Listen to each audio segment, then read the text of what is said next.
పెద్దవాడి గురించి సమస్యల గురించి ఒక లెటర్ ఇచ్చినాము. ఇంతవరకు దాని సమాధానం చెప్పలేదు. చెప్పాలా అని కోరుకుంటున్నాం.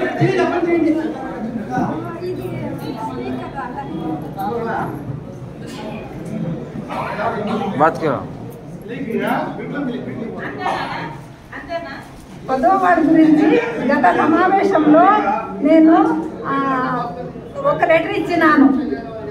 అయినా ఇంతవరకు దాని సమాధానము మాకు చేరింది. ఎందుకు అట్లా అని అడుగుతున్నా.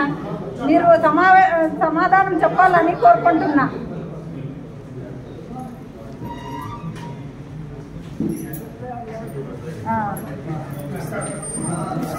లెటర్ ఏమి చెప్పలేదు.